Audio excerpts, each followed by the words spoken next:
Welcome again, race fans. Alright, we are now in the paint room and we're going to try to start painting some Lexan bodies. I'll go through some of the things that I do to kind of prepare for this. First of all, I put some scribble scratch on the back of the bodies, put some crib notes on there as to what I want to paint them. Next, I have some basic tools that are needed sometimes during the painting process to clean things up. At the top there's a paintbrush that every now and then, if your paint's too dry or whatever, it'll tend to spider web on you, so that will take that out. There's a small X-Acto knife that may be needed to break paint lines before you demask something. A pair of tweezers to pull masks, and then a pick to sometimes clean up overspray before a second color. Being that we're using lacquer paint, I always use gloves. There's a couple of airbrushes here that I use. My primary brush that I've decided to use is it's an Iwata BC2. It's a 3mm, and it tends to do very well in terms of being able to do fine coverage as well as relatively large coverage. I have an old Iwata Eclipse that's a 5mm. I use this one here for when I need large quantities of paint on something, like backing up with white. And these are my two primary brushes that I use.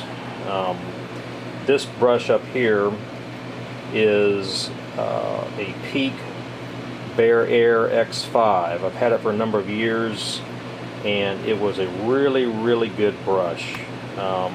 It had the ability to do large amounts of paint as well as tune down to fine paint, but it got kind of wore out a little bit, and I got another one from them, and they changed suppliers and changed the design, and I didn't like it, so I sent it back. And then I have another Iwata. This is a BC1. That's a 5mm. It's a good brush too, but I decided that for finer stuff, I tend to like the 3mm.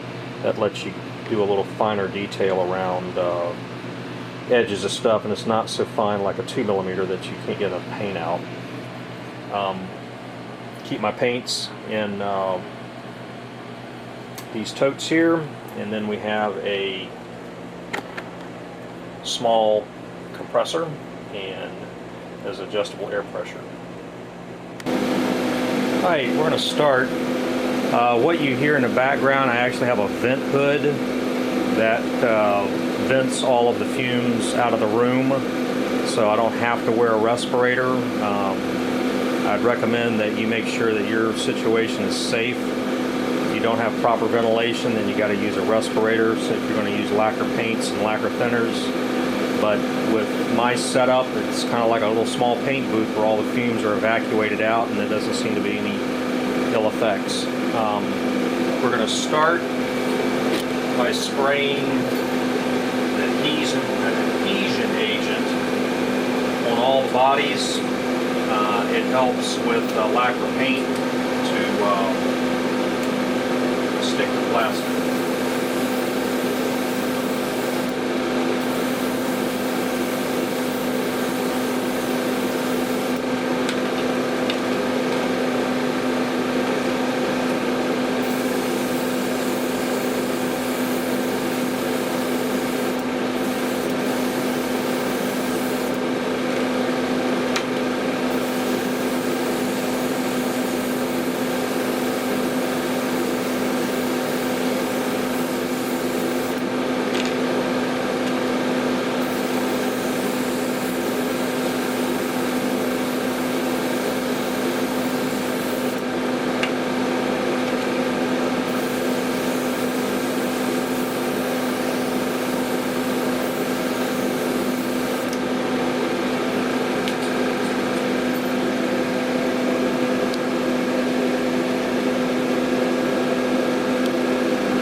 Okay, done spraying our prep, our bonding agent to the bodies.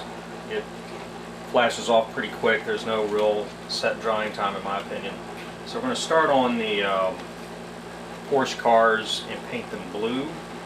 And I've already shaken the paint and got it hooked up. And I generally keep a tablet in the paint box here to adjust things with. And we'll turn the fan on and get going.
Alright, if you noticed, I put a couple of coats on and I'm not exactly happy with the consistency of the paint. It's been sitting for just a little while, so I think some of the thinner has evaporated out. It's beginning to spider web a little bit, so I'm going to stop what I'm doing and rethin the paint.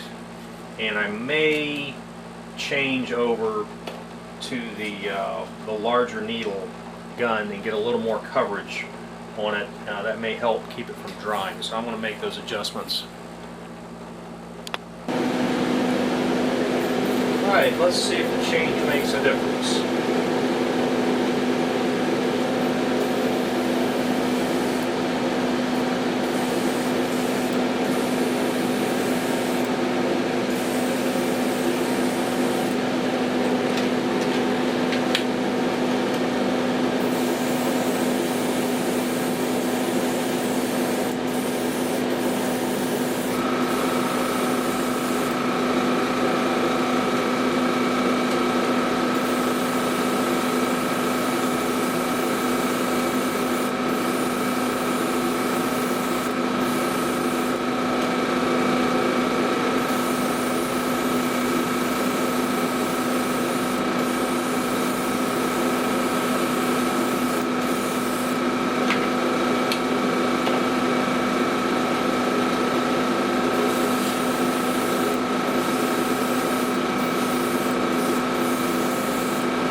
Alright, so there we go. That worked out better. We got a little more paint out of the system. And we got better coverage all the way around. So I'm happy with that. A lot of times it depends on what kind of paint you're using, how thick or thin it is, as to what brush it really likes. So it's sometimes good to have multiple brushes. With the lacquer-based paint, I tend to use MEK as a solvent. It tends to not evaporate quite as fast. And I keep a towel or something like this, a wad of towels to clean the paint out with, and just blow it through the gun with a squeeze bottle. And being that it's white paper, I can tell when the entire system is completely clean. So some people use a fancy catcher that catches all of the stuff. The way I work, I tend to just want to be able to throw it away, plus I got the vent hood. So, alright, we will make another change here and come back.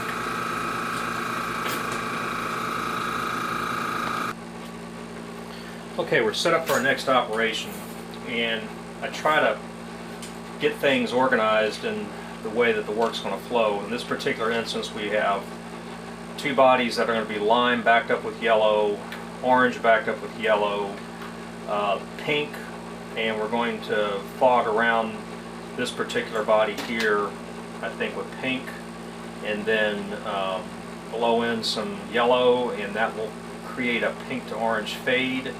And I think this one here will do solid red and come in with the yellow accents on that. These four bodies here will work with the primary colors first before backing it up. This body will spray red, and then we'll bring it down here with these four here, back those up with white, and then put in the secondary color. And we've gone back to our 3mm Iwata gun.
Alright, as you can see, I tend to hold the body up to the light to see how heavy it is. You can't always tell by looking on this side, where if you hold it up to light while you're painting it, you get a better sense of how much paint you really want.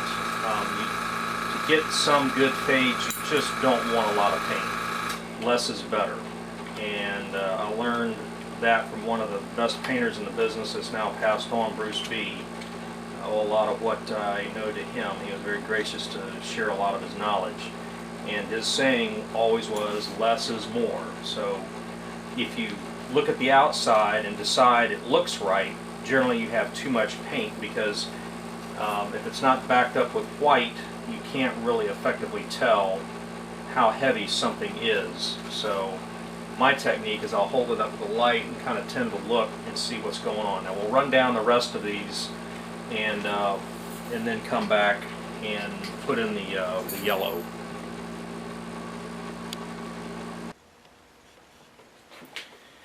And we had a technical difficulty between the last segment and this segment. The battery went down unbeknownst to me, and I was pulling the masks and talking and making some comments or whatever, but I guess that's not important anymore. So anyway, we have our painted bodies here that we've put our first colors on, so that may give you a little idea of what that's going to look like. There's the orange. You can see how it's a little heavier in some areas and lighter. The lighter areas, the yellow will kind of bleed through. That'll make it interesting. The pink, we're going to need to go back here in a second and clean up some of these areas with the pick. A lot of times these masks, if it goes over a hump or something, even if you pressed it down, by the time the paint hits it with the lacquer thinner or the MAC that's in it, it tends to cause that thing to shrink and maybe release a little bit, so we have to go back and clean that up. And then at the last minute I changed my mind on this one. I think I'm just going to go straight to the yellow in these areas in here and let it fog, and then back that up with white. We'll see what that looks like. On this particular body here, I pull the headlights off. I think I'm going to make those yellow for an interesting thing. So I will get into cleaning that up, and then we will come back for the yellow paint. Alright, we've got our paints ready.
Okay, so that's generally what it looks like. We'll run down the rest of them, and I may fill in some of these other areas a little heavier around there, but that gives you a general idea of what happens when you lay in the yellow. I tend to lay in real heavy on this particular type of body, real heavy on these primary stripes, so that's nice and solid. You get a good yellow pop, and then it tends to visually, once the car is running, that green fade gives it a very unique and distinct color.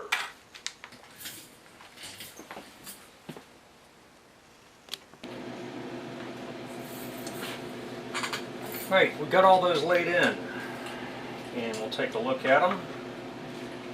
An idea of what we've got here.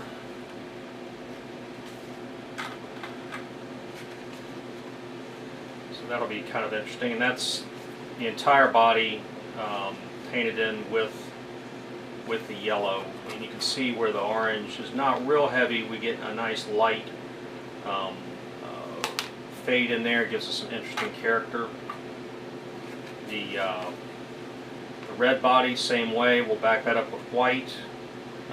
Here again, give a little bit of character, and maybe there'll be some areas of white poking through around the edges. And then the 308, we went in and fogged the headlights up so that pink turns to orange. Went on ahead and laid in around the lightning bolts, and you know, if you're careful coming down through here, you get a little pink left around the roundel.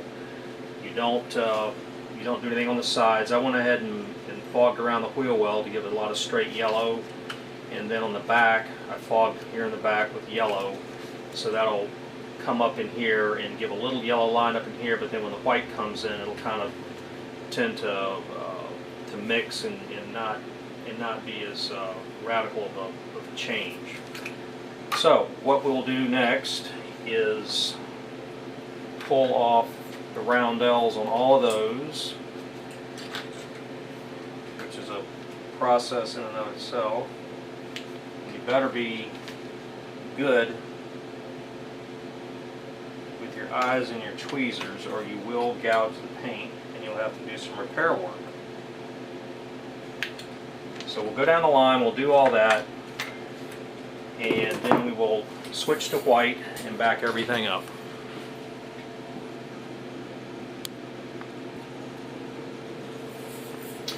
Alright, ready to spray some white. One thing I haven't talked a lot about is paint. I use lacquer, RC lacquer-based paint. Things have changed over time. Federal government has deemed that we're all too stupid to be able to handle different things, or the greenies with their volatile emissions or whatever. But you know, lacquer paint, when it has all the right things in it, it's pretty good stuff. But a lot of the stuff you get off the shelf now needs some amendment. I use, for the most part, especially for the fluorescent colors, spastic. And it's generally ready to run paint, but it needs, in fact just about any of it in my opinion, needs a bonding agent that helps you bond paint to the plastic. And I use a product that is from the automotive industry for painting plastic bumpers. The second thing, especially with fluorescent lacquer paint, is it tends not to have a flex agent in it anymore. So I add a flex agent to the paint to give it some flexibility once it's on there, so it doesn't crack. And so everything that I do is kind of a custom mix. There's not really any formulas. I just, a little dab of this, a little dab of that, and away you go. All right, we've switched to the 5mm Iwata.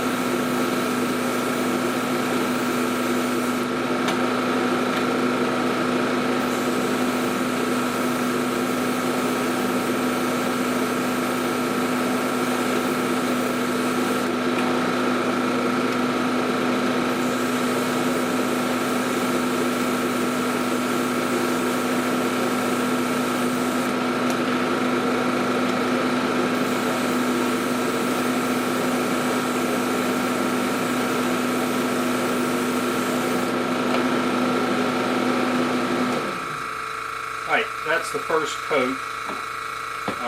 I'll go back, maybe do a second coat, and then perhaps make a third pass with a finer pattern. So we'll do all that and come back. Okay, we are down to the final lap.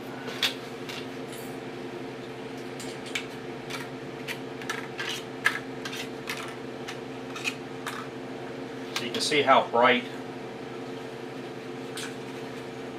the white makes everything, and Bruce taught me that trick, that you need to back things up with white. It really changes the dynamics of your colors, especially when you have light to dark areas.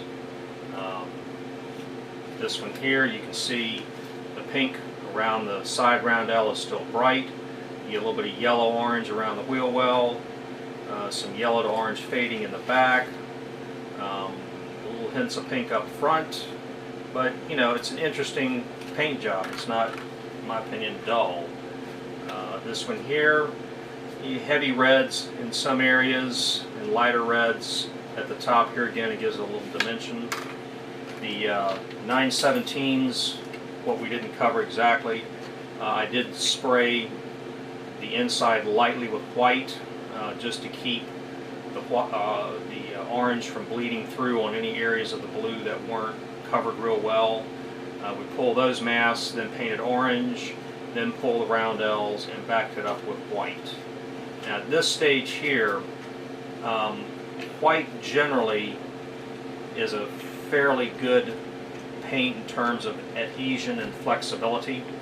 So depending on how much you got on, some areas, like on this particular body, it's always the case down in these the wheel wells, at least on the front, paint tends to get a little heavy. So when you want to pull the mask from the headlight, if the paint's not completely dry, you will get some lifting. So we will have to let that dry a little bit, and maybe even take our hobby knife and score very lightly around that mask, so when we pull it, the paint doesn't pull away from the plastic. So we'll go through, we will pull all the window masks, and our final step will be fogging the windows. That's a step you don't have to do. I like to do it. We'll talk a little bit about that next.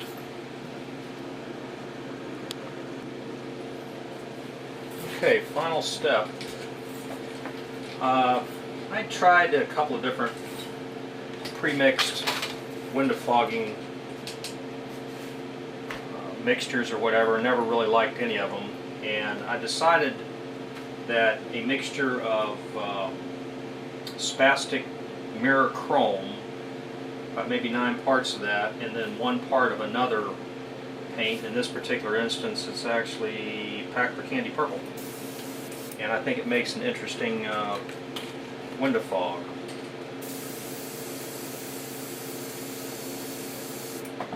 Here again, you don't really want to put it on very heavy, because just a little bit of paint at this point goes a really long way. You want to get just a translucent effect, and really that's about it, just a nice even coverage.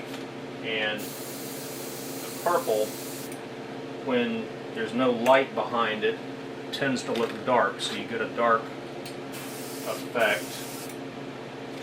Works good on headlights, but as you can see, it doesn't take much at all.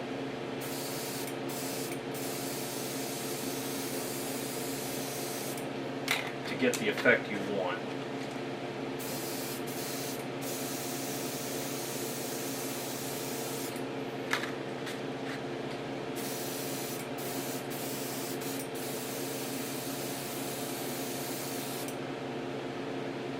Alrighty, done deal.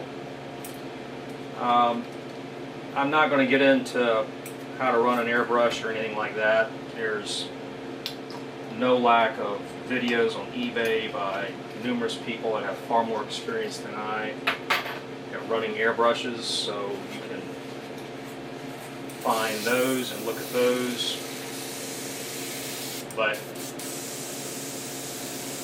a couple different ways to look at it. You can spend some money and get a high quality airbrush and not be frustrated, or go for cheap products, and when they fail, just get rid of them and get another one. Some production painters, depending on what they're doing and what the paint that they use, I mean, they may buy a dozen airbrushes at a time, and when one gives them a problem, as a $20, $30 airbrush, throw it away and go on. You know, I mean, I don't know if that's t-shirt painters or, you know, other painters that are painting on larger areas where you don't have to have the fine definition that, you know, a 2 or 3 millimeter airbrush is going to give you.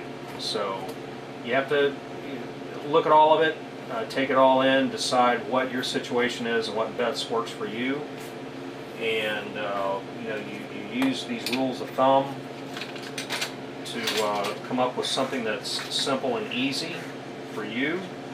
And simple is usually better because it's repeatable, and then your results are better. Alright, and then the last segment we will get into cleaning these things up, putting some graphics on them, and that will be it.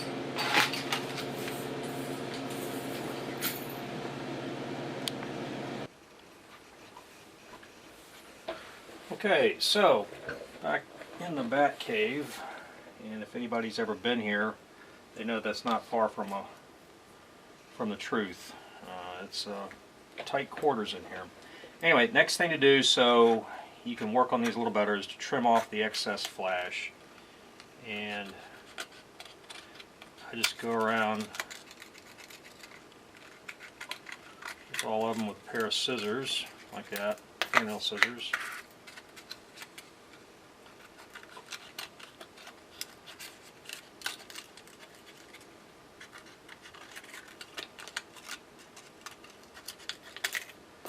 We won't bore you with the rest of them, but generally at this stage I don't try to trim them up high and tight. That'll be the very final thing that I do, but at least this way now you can handle them and they nest better, and you don't have a lot of excess stuff in your way. So we will trim the rest of those and come back.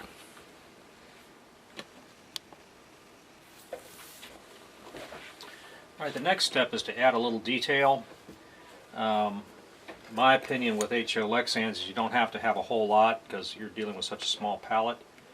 One little trick that Bruce B taught us is you can do a lot with a magic marker. These particular ones that he used to use is I guess made by Sakura, S-A-K-U-R-A, called Microperm. They come in 1, 3, and 5 millimeter ratings, I guess, whatever. But they do a pretty good job. They're nice and fine. And the nice thing about these is if you make a mistake, alcohol takes it off. So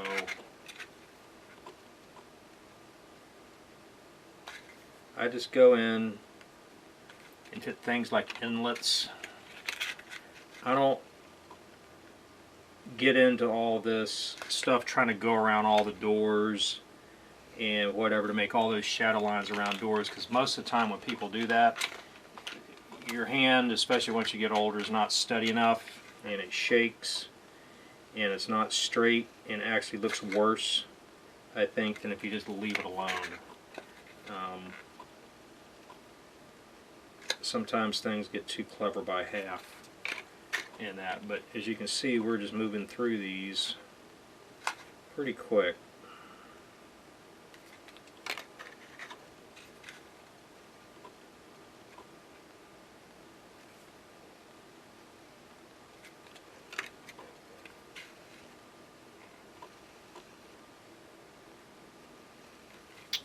Alright, that's for that one.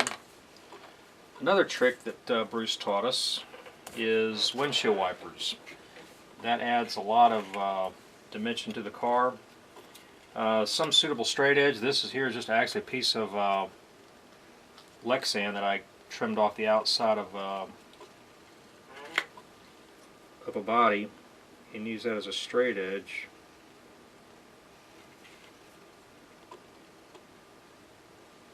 And if you make a mistake and you're not happy, you can take it off with alcohol.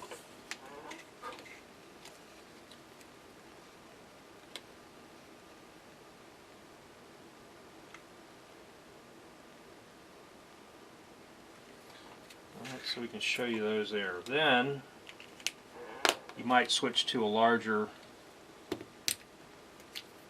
pen and do the front air intake on the car if it has one. And here again, it doesn't have to be much. All you want to do is just give it an indication that there's something there, just a little bit of dimension. So you can see it doesn't have to be very heavy or very thick, just enough to kind of, you know, give you the idea that there is a detail there.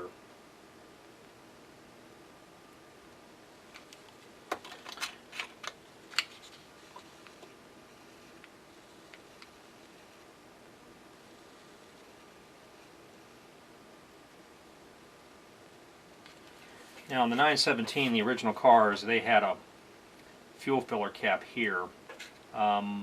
You can go back with some sort of silver paint, we may talk about that here in a minute, to add those details if you think it's necessary.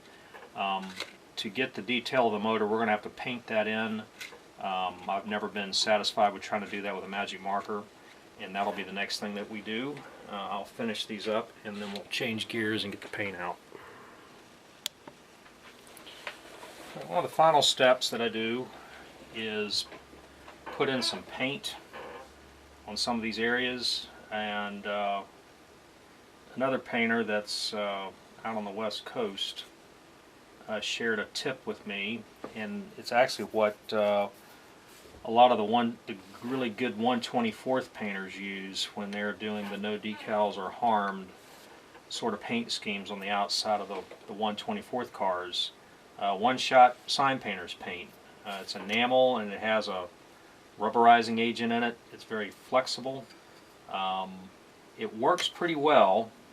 Generally, if it's thinned properly and the paint's fresh, the vehicle will evaporate out of it and does get kind of stringy at some point.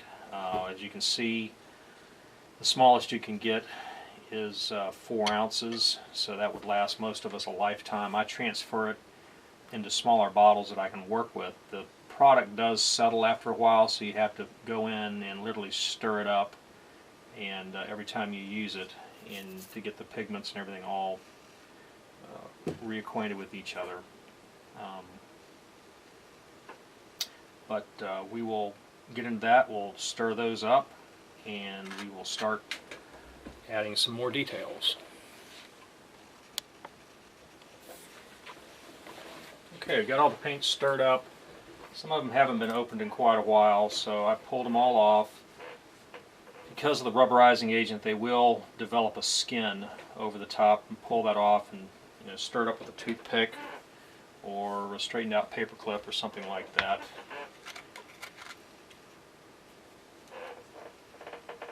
The black, it's been a while since I've used it, and it's gotten thick, but I actually kind of like that with this stuff for some of the things that I do. When it's thin, it really runs. On this particular car, that's all I do is just paint the fan in on the Porsche and kind of leave it like that. So that one there, that's done on those there. On the Gulf Porsches, we'll paint in the full motor box.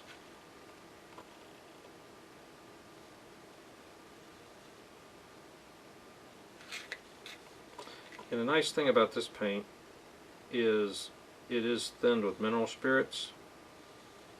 So while it's still liquid before it sets up, if you don't like what you do, just take a rag and wipe it off.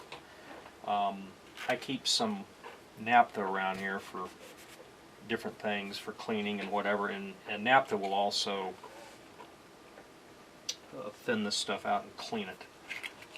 Now on the 308, I'll just come in and put in a couple of black dots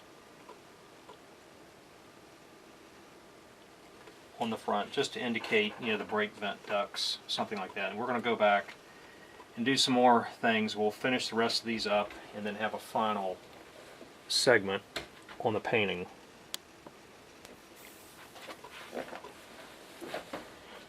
Okay, this should be the final segment here on painting. Get a little silver. I'm going to lay in a gas door.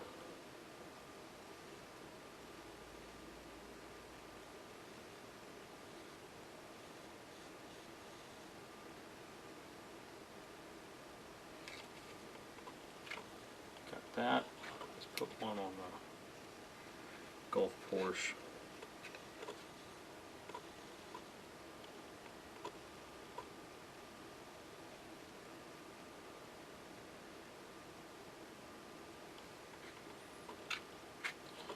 And we'll put some filler caps on the GTP.